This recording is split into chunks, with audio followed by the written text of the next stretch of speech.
Este es un libro de Asa Alonso Allen, más conocido como A. Allen. Fue un evangelista pentecostal estadounidense conocido por su ministerio de liberación y curación por la fe. Capítulo 12. Un participante de su divina naturaleza, por las cuales se nos dan promesas sumamente grandes y preciosas para que por ellas seamos partícipes de la naturaleza divina.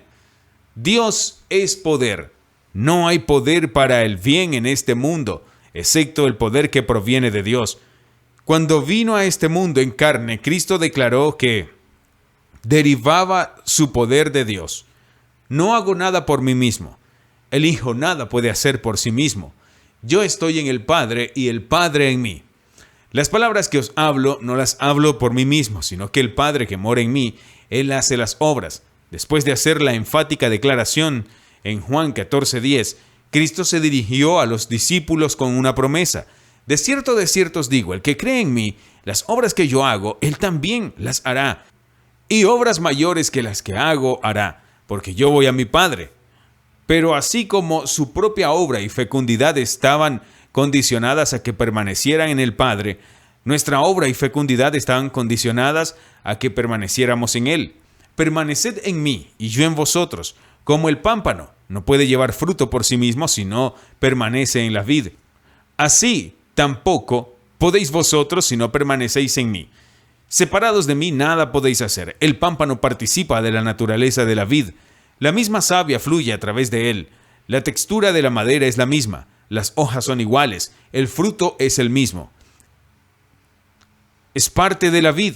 Mientras permanezca en la vid, puede hacer todo lo que la vid puede hacer. Pero cuando es separada, cortada de la vid, ya no puede hacer lo que la vid puede hacer. La savia vivificante deja de fluir a través del pámpano y ya no participa de la naturaleza de la vid, porque la naturaleza de la vid es producir fruto, y eso el pámpano cortado nunca podrá hacerlo. Las ramas se pueden cortar, se pueden injertar. Como pecadores salvos por gracia, en la palabra de Dios se nos compara con las ramas de un olivo silvestre injertadas. Una vez injertados, llegamos a ser partícipes de la raíz y la grosura del olivo. Si un injerto está bien hecho de modo que nada se interponga e interfiera con el flujo de la savia hacia la nueva rama, muy pronto llegará a verse y actuar como las otras partes del árbol.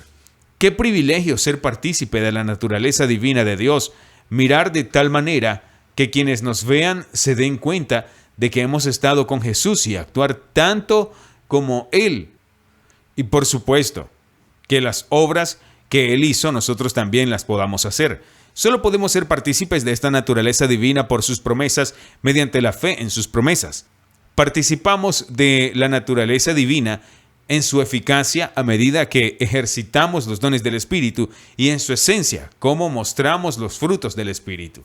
Al ejercer los dones del Espíritu, Dios muestra a través de nosotros su poder para obrar milagros.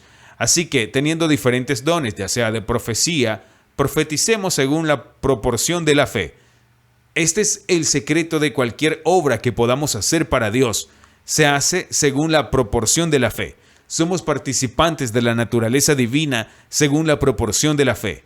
Poca fe, la rama apenas está viva. La savia apenas pasa y unas cuantas hojas verdes prometen que el fruto podría llegar. Más fe, más naturaleza divina, fecundidad. Mucha fe, vida abundante, la savia vivificante fluyendo libremente por cada parte de la rama. El peso del fruto inclinándola casi hasta el suelo. El que es partícipe de la naturaleza divina de Cristo será partícipe de su naturaleza en mansedumbre y humildad. El amor y la compasión de la naturaleza de Cristo serán evidentes en todas las actividades y contactos de su vida diaria. La gentileza y la bondad, la paciencia y la paz, el gozo en el servicio, la abnegación, templanza, y todo esto serán parte de la vida de la persona que participa de la naturaleza divina.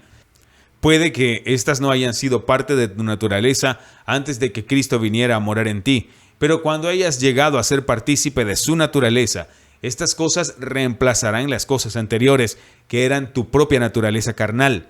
Entonces, cuando seas partícipe de su naturaleza divina, la sabiduría vendrá al seguir la dirección del Espíritu. No es sabiduría puramente natural ni sabiduría obtenida meramente por observación. sino sabiduría guiada por el Espíritu, que es incomprensible para aquellos que no entienden la dirección del Espíritu. Habrá conocimiento que vendrá a tu mente a partir del conocimiento almacenado en la mente de Dios. Las cosas que necesitas saber, pero que no tienes otra manera de saber, Dios mismo puede y te las revelará. Habrá poder, porque Dios es poder.